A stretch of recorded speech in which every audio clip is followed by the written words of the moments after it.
Isang magandang gabi po sa inyong lahat at purihin ang Panginoon sapagkat sa gabing ito tayo po ay makapagpapatuloy sa ating pong online Bible study dito po sa Across the Nation.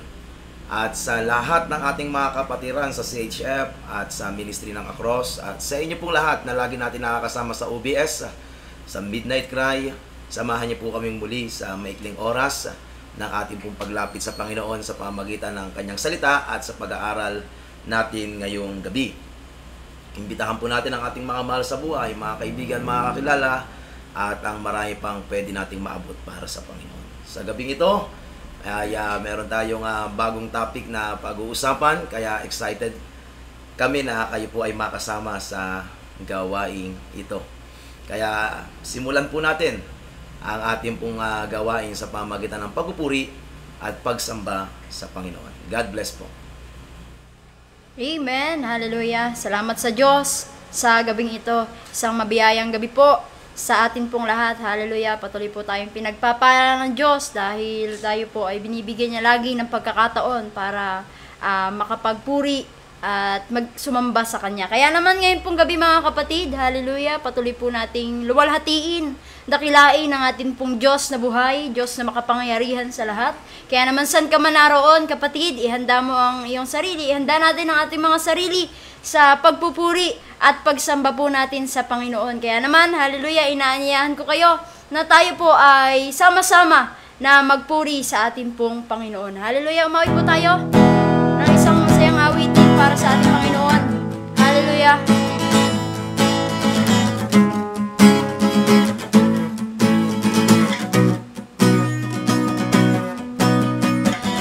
Greatest day in history, that is beaten, you have rescued me. Sing it out, Jesus is alive. The empty cross, the empty grave, life eternal you have won the day. Shout it out, Jesus is alive. He's alive. And oh, happy day, you wash my sin away. Oh, happy day, I'll never be the same. Forever I am changed. Amen, hallelujah. When I stand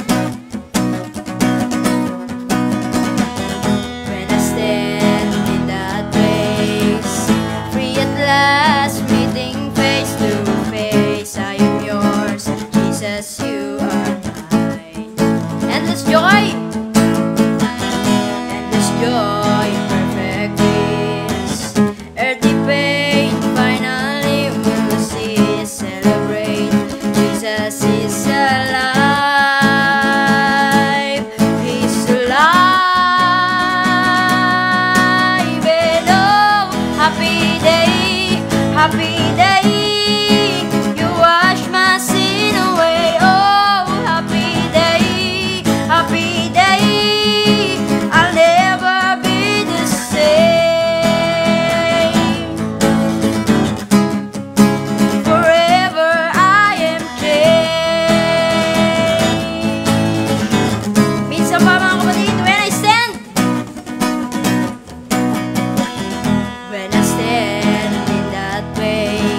happy day. You wash my sin away. Oh, happy day, happy day.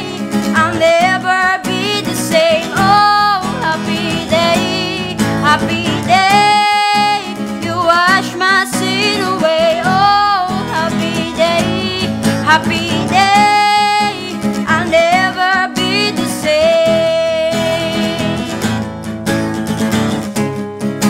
Forever I am changed. Hallelujah. Thank you, Jesus. Sa napakamabiyayang araw na ibinibigay mo sa amin, Panginoon. Kaya naman sa gabing ito, Panginoon, hallelujah, patuloy niyo pong tanggapin ang aming pong pagpupuri at pagsamba, Panginoon. Dahil ikaw ang Diyos na karapat-dapat sa lahat ng pagpupuri at pagsamba. Hallelujah, Jesus. Thank you, Lord. Thank you, Jesus, for this wonderful day na ibinigay niyo po sa amin, Panginoon. Hallelujah.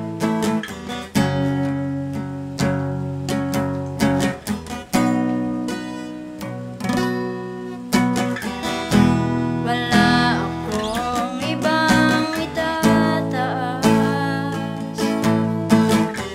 kundi ikaw, Panginoon. Wala akong ibang sasambahin ng oras ko at panahon, dahil ikaw ang nagbigay sa amin ng walang hanggang buhay. Karapat-dapat ka sa aming pagsamba. Sa kapangyarihan mo kami ngayon namamangha, at ang lahat ay luluhod sa pangalan ni Jesus. Dahil ikaw ay Diyos, karapat-dapat, karapat-dapat ka. Hallelujah, Jesus. Minsan pa, mga kapatid, wala akong ibang itataas kundi ikaw, Panginoon. Wala akong ibang sasambahin. Wala akong ibang sasambahin ng oras ko at panahon, dahil ikaw ang nagbigay sa amin ng walang hanggang buhay. Karapat-dapat ka sa aming pagsamba. Sa kapangyarihan mo kami ngayon namamangha, at ang lahat ay luluhod sa pangalan ni Jesus. Dahil ikaw ay Diyos, karapat-dapat, karapat-dapat ka. Karapat-dapat ka sa aming pagsamba. Sa kapangyarihan mo kami ngayon namamangha, at ang lahat ay luluhod sa pangalan ni Jesus. Dahil ikaw ay Diyos, karapat-dapat, karapat-dapat ka na maging Panginoon sa lahat ng panahon. Sa dalangin namin ay tumutugon. Karapat-dapat ka sa aming pagsamba. Sa kapangyarihan mo kami ngayon namamangha, at ang lahat ay luluhod sa pangalan ni Jesus. Dahil ikaw ay Diyos, karapat-dapat, karapat-dapat ka. Karapat-dapat ka sa aming pagsamba. Sa kapangyarihan mo, kami ngayon namamangha, at ang lahat ay luluhod sa pangalan ni Jesus. Dahil ikaw ay Diyos, karapat-dapat, karapat-dapat ka. Karapat-dapat, karapat-dapat ka. Karapat-dapat, karapat-dapat ka. Hallelujah, purihin ka Panginoon, sambahin ka o Diyos. Ikaw ang Diyos na karapat-dapat sa aming pagpupuri at pagsamba, Panginoon. Hallelujah, Jesus. Thank you, Lord. Thank you, Jesus. Purihin ka, Panginoon. Sa iyo lang po ang pinakamataas na papuri, pagsamba at pagluwalhati.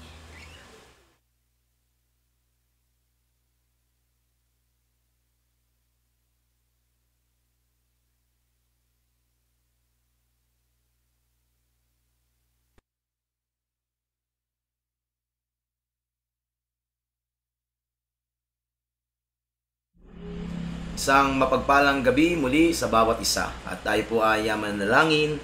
Panginoon, kami po'y dumudulog sa paanan ng iyong biyaya, kumikilala sa iyong kataasan at kapamahalaan. Nagpapasalamat sa pagkakataon minsan pa upang makalapit sa iyo at makapag-aral ng iyong mga salita. Sa gabing ito, Panginoong Diyos, kami nagpapasakop at nagpapakumbaba sa iyong harapan, humihingi ng tawad sa lahat ng aming mga pagkukulang, pagkakamali at pagkakasala. Dalangin namin, O Diyos, ang iyong paglilinis ng aming mga buhay. Gawin niyo pong banal na tahanan mo ang aming mga buhay. At sa gabing ito, patuloy kang mangusap at maghari sa aming kalagitnaan. Salamat po, O Diyos, minsan pa sa maghapong lumipas.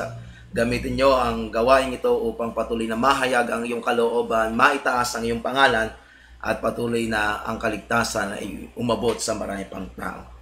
Salamat po, Panginoon. Pinupuri ka namin, pinasasalamatan, dinadakila ka namin, O Diyos, sa pangalan ni Jesus. Amen. Amen. So muli,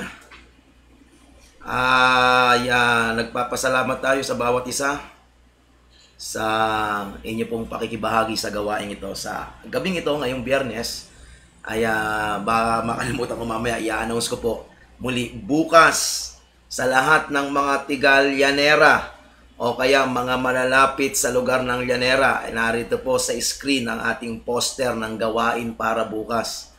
Doon po sa Municipal Evacuation Center ng Bayan ng Llanera, matatagpuan po sa Corpus Street, Barangay Bagong Bayan, Llanera, Nueva Ecija. Tayo po ay meron pong isasagawang gospel campaign kung saan ang salita ng Diyos ay ipapangaral at ipapanalangin ang mga tao na may pangangailangan, na naaasa at magtitiwala tayo na ang Diyos ay kakatagpo sa kanila.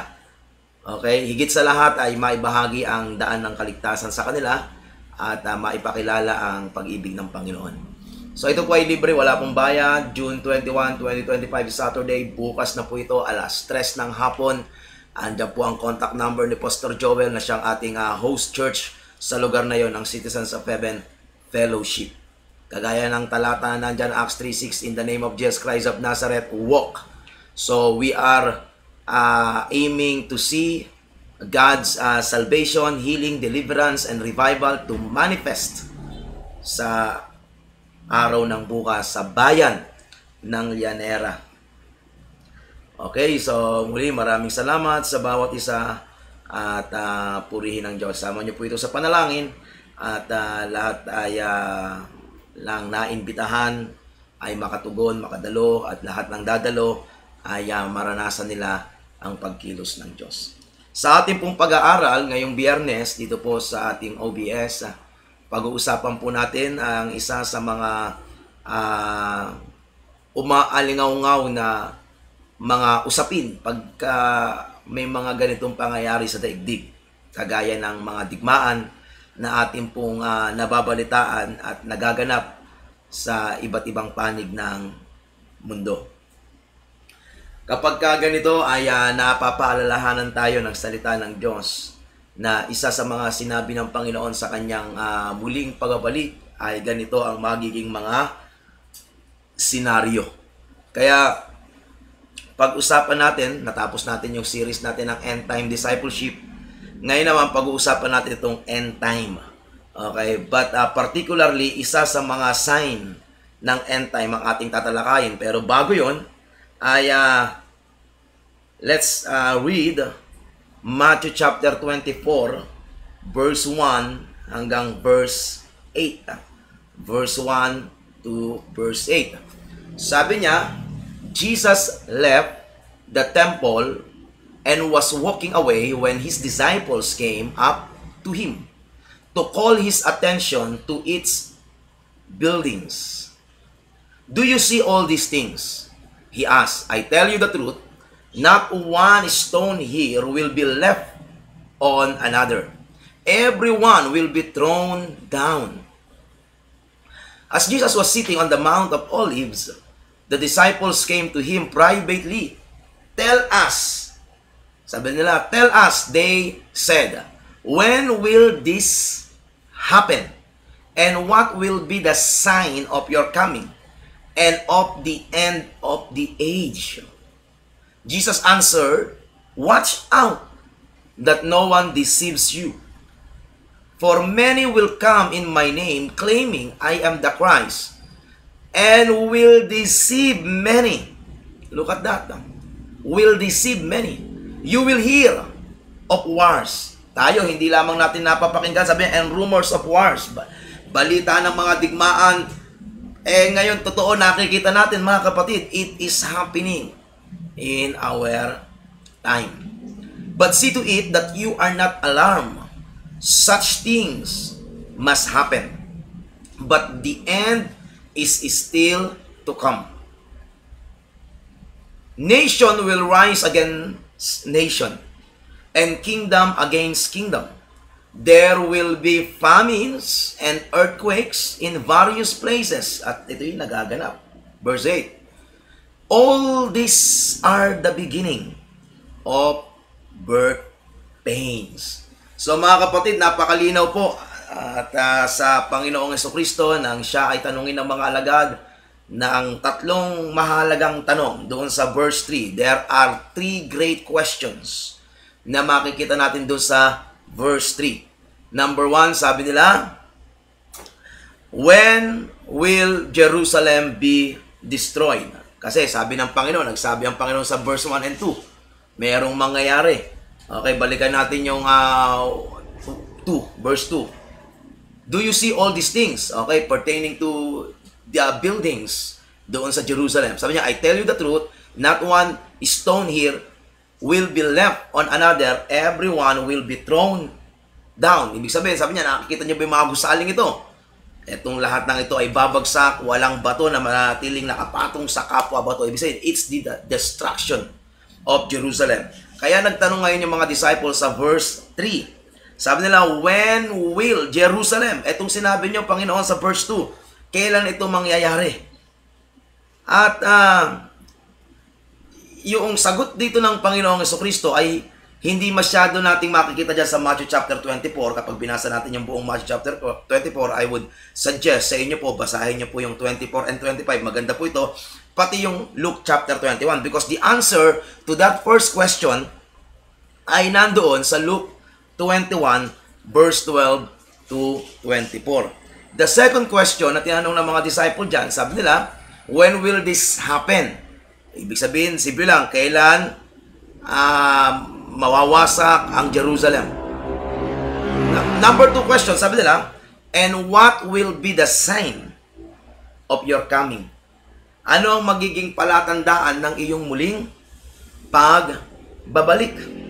At pangatlo, sabi nila, and of the end of the age.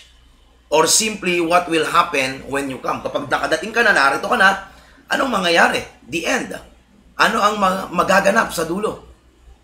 Ako po'y naniniwala na mahalaga na ito'y maging malinaw sa atin, magkaroon tayo ng kaalaman.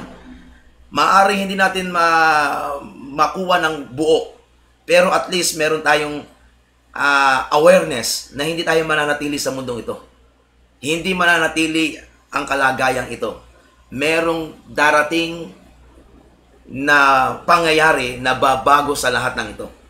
Ang muling pagbabalik ng Panginoong Hesukristo. So, 3 great questions. When will be the destruction of Jerusalem would happen?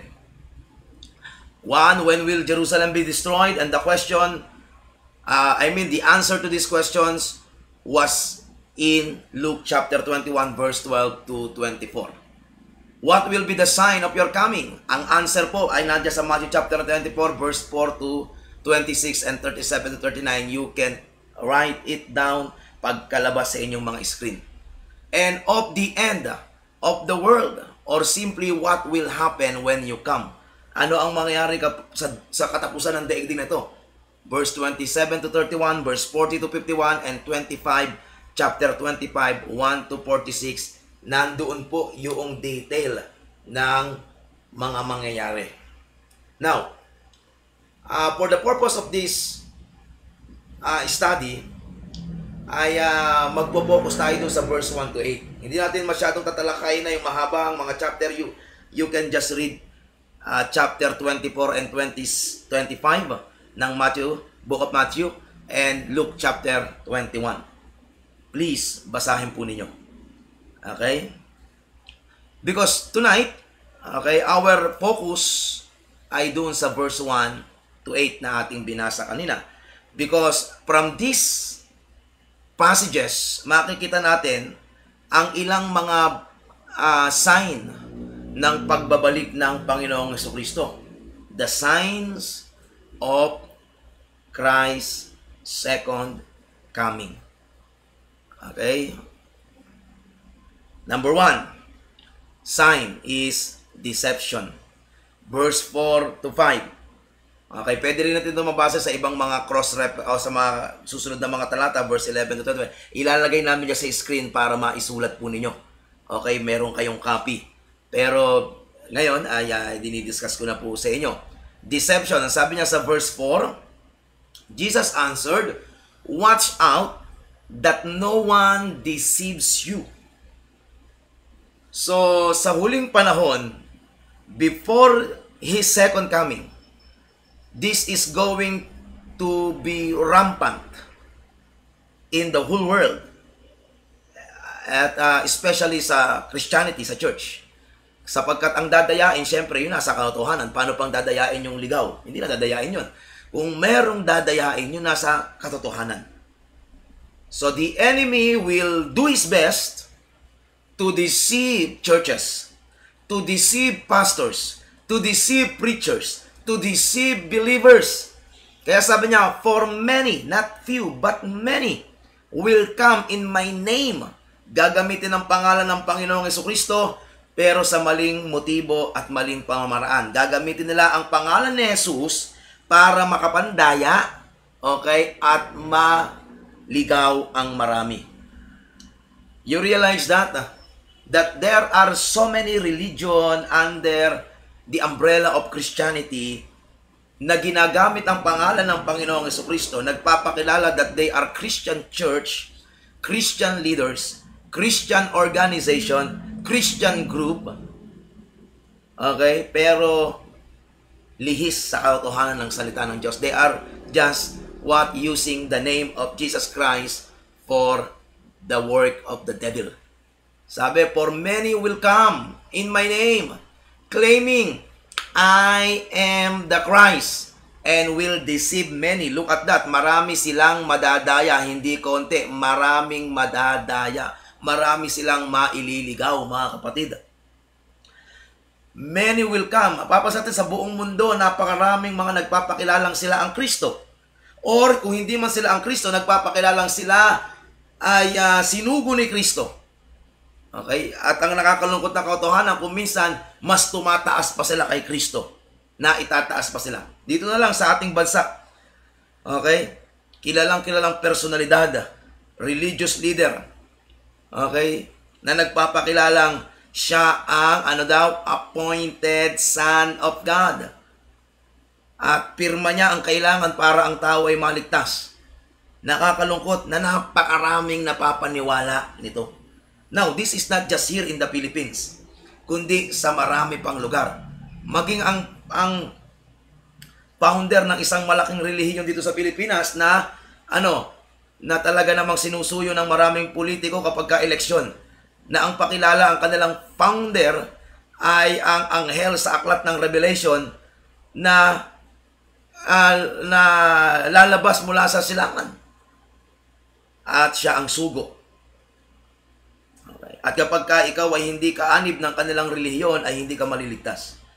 Isipin nyo, ang kaligtasan ay nasa relihiyon na, wala na kay Kristo para sa kanila. Paano malaman na ito ay deception? Okay, malaman mo kagad na ito ay deception, masyadong itinataas yung tao, masyadong itinataas yung samahan, masyadong merong espiritu ng pagkontrol, manipulation sa mga tao. There is this spirit of manipulation, controlling, and domination. At ito po ay nangyayari, nagaganap sa ating panahon. Kitang-kita natin ito sa ating panahon, mga kapatid. Deception. Pangalawa ay false Christ. Sabi niya, I am the Christ. Maraming magpapakilalang sila ang Christ, false Christ. Hindi lang sa Pilipinas, na marami sa iba't ibang mga bansa. Kahit nga sa Israel, doon partikular sa Old Jerusalem, sa Old City, meron doon mga nagkaroon na ng tinatawag na Jesus Christ syndrome, na nung sila'y dumalaw doon, pumunta, tingin nila sila na si Jesus Christ. Nagsosuot na parang si Jesus, nagsasalita na parang si Jesus, and they are claiming to be Christ.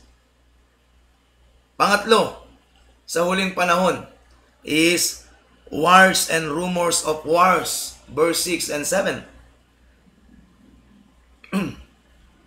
You will hear wars. Tayo, hindi lang natin napapakinggan. And rumors of wars, mga balita ng digmaan. Tayo mismo, kitang-kita natin, di ba? Okay, hindi naman ito gawang biro, totoo ito.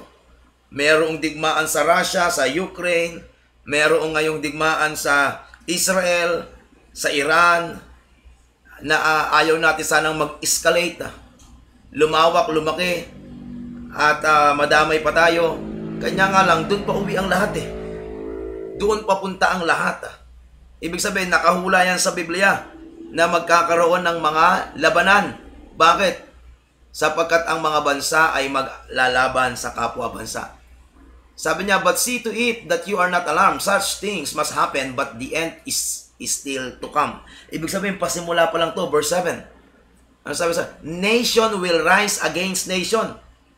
Dito na lang sa atin, sa West Philippines, di ba? Nation. Merong nation na nag-a-arise para kuwanin yung maliit na nation.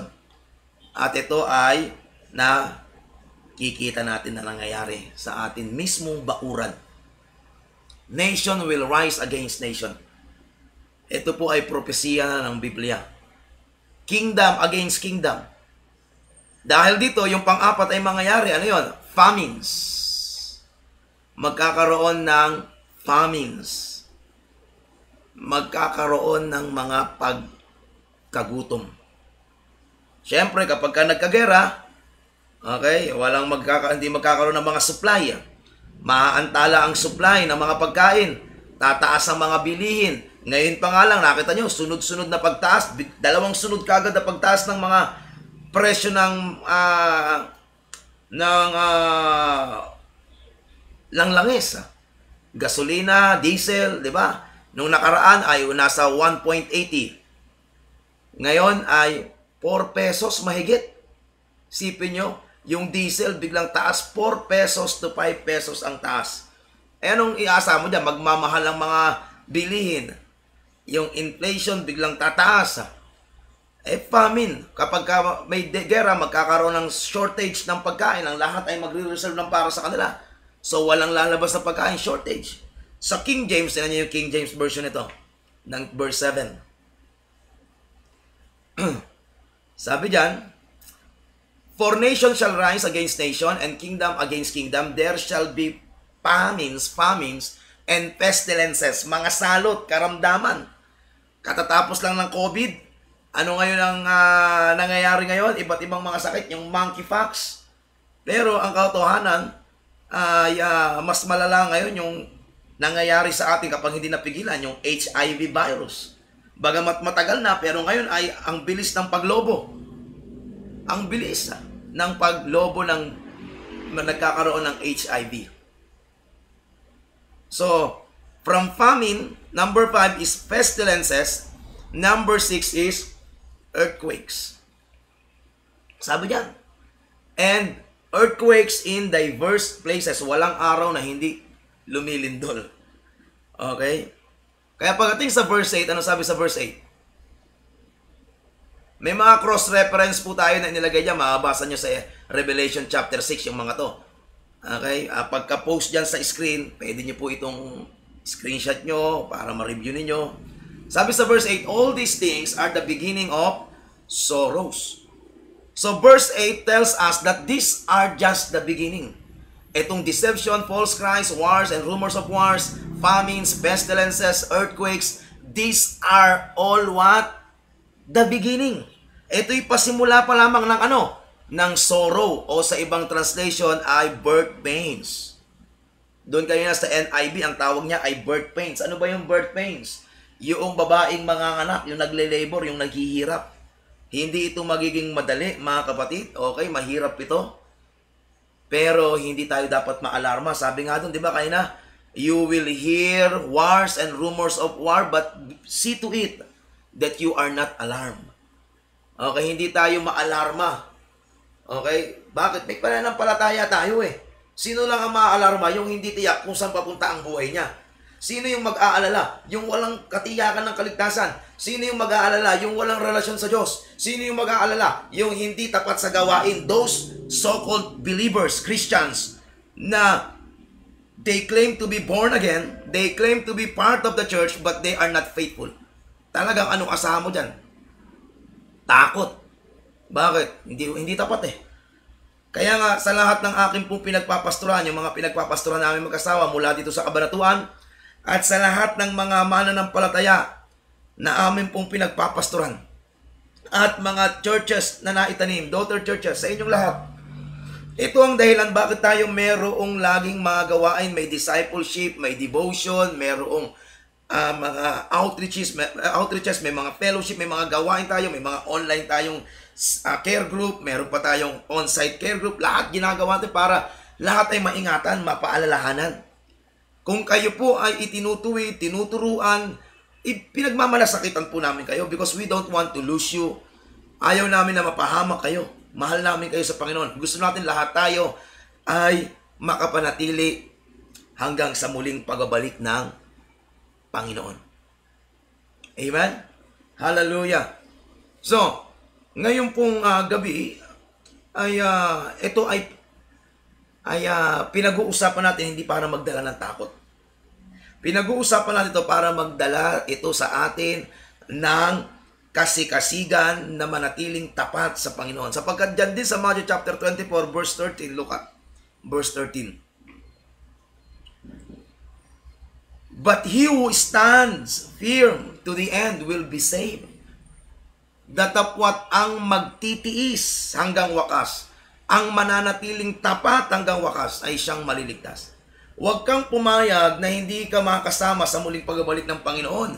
Huwag kang pumayag na ikaw ay mawala sa pagliligtas ng Panginoon o ikaw ay mapahamak, yamang napakinggan mo na ang Ebanghelyo, nandiyan ka na sa gawain. Huwag kang pumayag na hindi mo makasama ang iyong asawa, ang iyong mga anak, ang iyong mga magulang, ang iyong mga kapatid. Yun ang dahilan bakit merong OBS. Sapagkat ang sabi sa verse 14, look at verse 14 yan. Verse 14,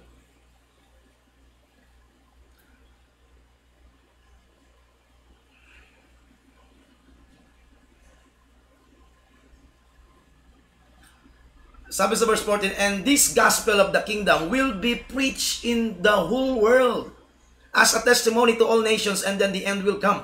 That's the final sign before the end, okay, of the world. Bago ang end ng age na ito, this gospel of the kingdom will be preached to all nations. Okay, into all the world as a testimony to all nations. Kaya meron tayong OBS. Kahit na tayo ay may mga gawain panlabas, okay, maghapon, humahayo marahil, pumupunta sa kung saan. Pero nagkakaroon pa rin tayo ng gawain ganito sapagkat sinasamantala natin yung platform na ito. Sinasamantala natin yung technology na meron tayo para ang gospel may maipangaral. Upang marami pa ang matulungan na maihanda para sa muling pagbabalik ng Panginoon. Amen. Hallelujah. Now, there are, again, just like what I have said, sa lahat ng birth pains na ito, sa lahat ng mga sorrows na ito na darating, deception, false Christ, wars and rumors of wars, famines, pestilences, and earthquakes, sa lahat nito, magpo-focus tayo dun sa number 1. We'll focus our study on number 1. Hindi aksidenteng inuna yan, mga kapatid. Balikan natin yung verse 4. Hindi aksidente na yan na inuna. Sabi diyan, Jesus answered, "Watch out that no one deceives you." At ito'y talamak na talamak, nasa church na, nadaya pa na wala sa church. Naglilingkod na, naligaw pa, tama na yung paglilingkod na ginagawa na wala pa. May mga pastor na, bumalik pa sa dati. Nakakalungkot, deception. At kuminsan, nandun pa rin sila sa tinatawag na born again pa rin daw sila, pero practice ay iba na. Born again pa rin sila, pero ang ginagawa ay iba na. Nadaya na. There are so many deception na ginagawa ang kaaway sa sangkakristyanuhan. At nakakalungkot na marami ang napapahamak. At ayaw natin na mangyari ito sa atin, kaya tayo ay nagtuturuan sa gabing ito. Amen? So, there are 4 common Bible verses about deception in the last days. At tingnan natin itong 4 na pangunahing mga talata na nagpapakilala ng pagpandaraya sa huling panahon na dapat tayo ay matuto. Matthew 24:24, sabi niya, "False Christ and false prophets will arise and will show great signs and wonders, so as to mislead, if possible, even the elect." Hindi po lahat ng gumagawa ng himala ay sa Diyos. Hindi lahat na nagpapalayas ng demonyo. Hindi lahat ng nagpapagaling. Hindi lahat ng mga nagpapamalas ng mga so-called signs and wonders ay sa Diyos. Napakarami po ngayon nagpapakilalang propeta. At kapag hindi mo tinawag na propeta, i-curse ka pa. Napakarami po nagpapakilalang false Christ. Okay, madali nating tanggapin yon. Madali nating makilala, makilatis na mali yun. Those who claim to be the Christ. Pero yung medyo talagang mahirap, gahibla ng buhok, yung mga pastor ngayon na lumalakad sa prophetic ministry. I have nothing against prophetic ministry. I believe in the office of the prophet. I believe in the gift of prophecy. I believe in the prophets that is still in operation today. Just like pastor, sabi ng Ephesians 4:11 and 12, sa church ay nagbigay ang Panginoon ng apostol, propeta, ebanghelista, pastor at guro. Kung papaano may mga pastor, may mga apostol, propeta, ebanghelista at guro sa ating panahon. But ang nakakalungkot, inaabuso kung minsan to the point na nakakapandaya na. Okay, kinakailangan bumili ka nito. Okay. Bili ka nitong aking langis, bili ka nitong tubig nito, bili ka. Okay. Tapos kung ano ng mga pinagagawang mga pamamaraan ng pagpapagaling o ng pagpoprophesy para i-manipulate ang tao. They are using this gift of prophecy to manipulate, to control people. Okay? Merong brainwashing, mind controlling, and seducing na nagaganap. Hindi na yan sa Diyos. Okay? Pastor, bakit niya nahulaan? Bakit niya nalaman yung akin? Hindi lahat ng nakakapag-ganon ay sa Diyos. Sabi diyan, may false prophets. False prophets will, arise. And will show great things na para talagang maniniwala kang mukhang sa Diyos ito. Kaya mag-ingat po tayo, mahalaga na tayo ay founded ng salita ng Diyos. Okay. Mahalaga na meron tayong intimacy sa Panginoon para hindi tayo kung saan-saan dumudugtong o tumitingin. So as to mislead, sabi niya, para mailigaw, if possible, kung posible, maging ang mga hinirang. Ang YouTube, ang social media, ang dami diyang mga videos ng mga prophets daw. Okay. Pero kapag tinrace mo, makita mo, ang itinataas na ay sarili. Kinokontrol na ang mga tao. Minamanipulate na ang mga tao. Ginagawa ng career ang ministry. Pinagkakaperahan na. Hindi po ganun ang paglilingkod sa Panginoon. At dito sa Pilipinas, ang daming naglipa na. Lumilibot, Luzon, Visayas, Mindanao. Nagkakandak ng mga gawain. At nakakalungkot ko minsan na aabuso ang gawain. At naililigaw ang maraming mga pastor at samahan. Suriin po nating mabuti sa linaw ng salita ng Diyos. Kaya mahalaga na tayo nagsisiyasat ng salita ng Diyos, mga kapatid. It has to be founded, it has to be rooted, it has to be grounded, it has to be based on the Word of God. Okay? Hindi porke naghihimala ay sa Diyos na, at hindi porke may dalang Bible ay sa Diyos na. Hindi porking nagsasabing sila ay sa Panginoon at ipinapakilala ang Panginoon, may daladalang Biblia, ay sa Diyos na. Okay? Magkaroon tayo, mga kapatid, ng pag-aaral ng salita ng Diyos. Pangalawa, 1 Timothy chapter 4, verse 1. But the Spirit explicitly says that in latter times some will fall away from the faith, paying attention to deceitful spirits and doctrines of demons. May doktrina din ang demonyo. Meron ding mapangnuksong espiritu sa huling panahon. At sabi diyan, but the Spirit explicitly says, ibig sabihin, hayag ang sinasabi ng Espiritu. Hayag ito, bulgaran, sinasabi ng Espiritu sa atin. Maging ngayong gabi, sa pamamagitan ng gawain ito, sinasabi sa inyo, mga kapwa ko pastor, mga kapwa ko mananampalataya at mga manggagawa sa ubasan ng Panginoon. Sa huling panahon, marami daw ang lalayo, tatalikod, mawawala sa pananampalataya. In latter times, some will fall away. Meron, some, okay, will fall away from the faith. Sino yung magpa-fall away? Yung nasa faith. Ibig sabihin na dati silang nasa faith, mawawala. Hihiwalay. Bakit? Sapagkat sila tutuon saan? Sa mga deceitful spirits and doctrines of demons. Hindi kasi nag-aaral ng salita ng Diyos. Nanonood na lang sa YouTube. Nakikinig na lang sa mga preacher daw. Okay? Nakababad na lang sa social media. Nakakalungkot na katotohanan, there are so many Christians so addicted to Facebook, social media. Mas mahaba pa ang ginugugol na oras sa social media kaysa sa salita ng Diyos. Pag gano'n na ang ating espiritu, daya na tayo. We are already deceived. At kinakailangan nating makalaya dyan sa deception na yan. Sapagkat mayroong doktrina ang demonyo. Isipin nyo, mayroong doctrines of demon. Grabe ito. Hindi lahat ng doktrina ay sa Diyos. Kaya mahalaga yung pag-aaral. Hindi ko naman ito may explain dito ng isang upuan lang. Kung may pagkakataon na mapag-usapan ito, well, praise God. Pero sa isang upuan, dito mag-upusan ito.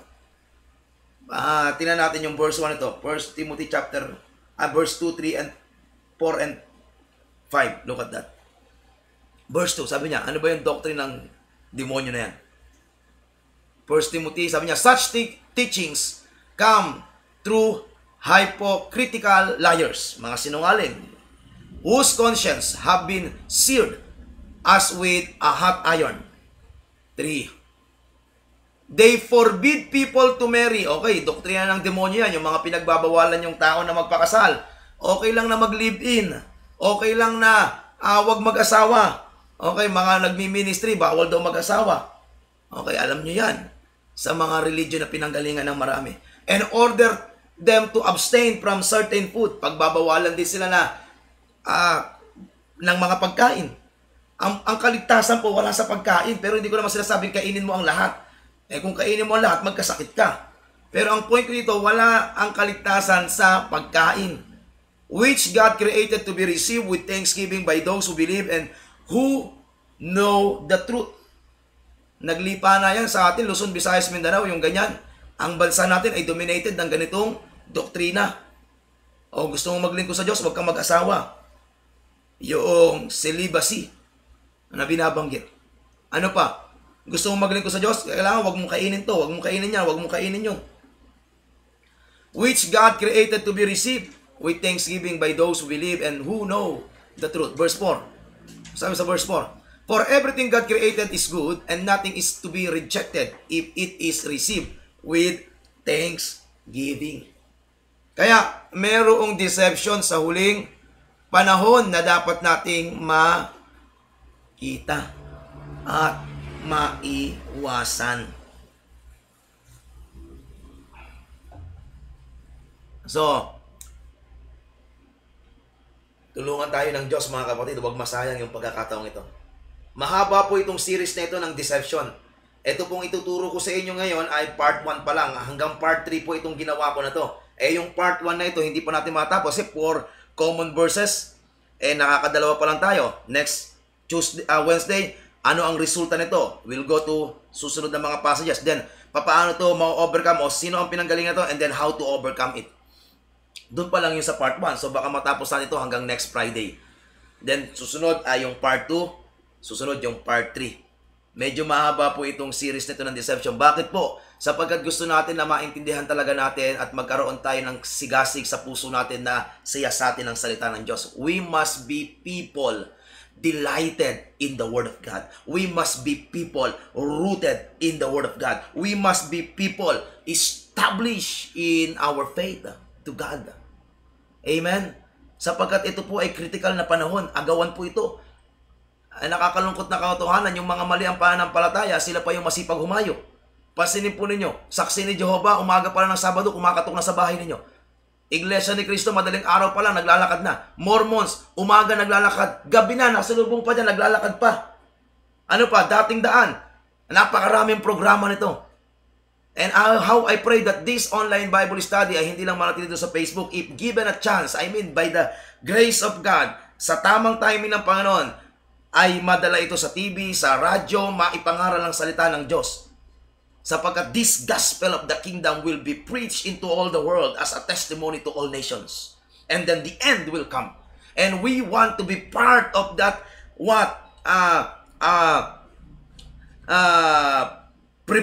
preparation for the coming of the Lord Jesus Christ. Amen?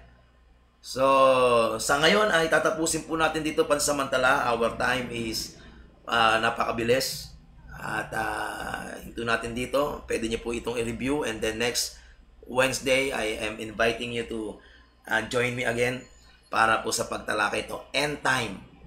Okay? Deception.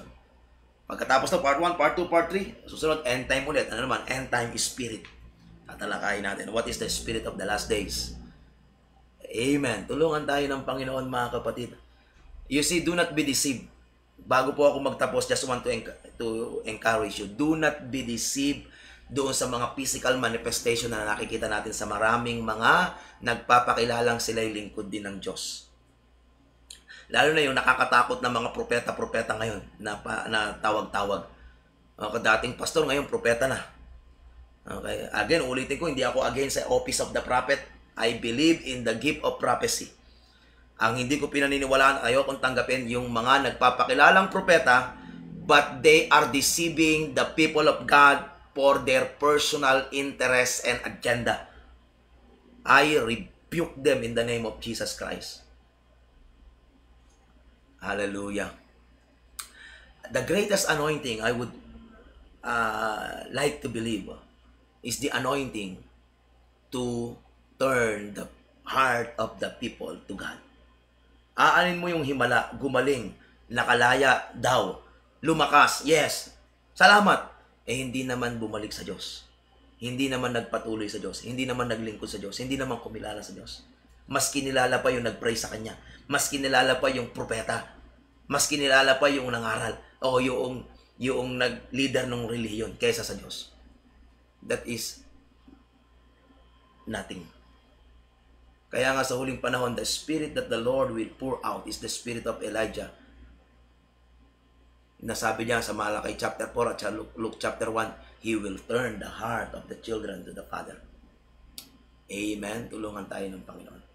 So, again, I'm inviting you to join us every Wednesday and Friday, OBS. At pag-usapan natin ito, end time deception. Amen. Praise God. Tayo po'y manalangin, dakilang Diyos na makapangyarihan sa lahat. Salamat po sa gabing ito. O purihin ka, luwalatiin at dakilain ka, O Diyos, sambahin ka. Luwalatiin ka, Panginoong Diyos, sa oras na ito. Salamat po sa pagkakataon at katotohanan ng iyong mga salita. Patuloy mo kaming bigyan ng uhaw at gutom sa iyong mga salita at bigyan mo kami, Panginoon, ng kasigasigan na patuloy na magpalalim at lumalim sa iyong mga salita. Lord, sinasaway namin ang espiritu ng pandaraya at aming inaangkin, O Diyos, ang espiritu ng katotohanan na magpapalaya sa amin. Salamat po, O Diyos, ang iyong pagpapala, pagsama, pag-ingat, pabor at pagkilos ay sumaaming lahat. Ito po yung aming panalangin sa pangalan ni Jesus. Amen. Amen. Again, announcement para po bukas sa lahat ng mga tigil-lanera at malalapit sa lanera, inaanyayahan namin kayong dumalo para sa gospel campaign sa araw ng bukas, alas 3 ng hapon sa Municipal Evacuation Center ng Llanera. Andyan po sa screen. Screenshot nyo po, ipag-invite nyo po at daluhan po natin. Muli, maraming salamat. If you want to be part of this ministry, okay, abangan nyo po dyan sa ating screen kung paano kayo magiging bahagi ng ating ministry. Maraming salamat po.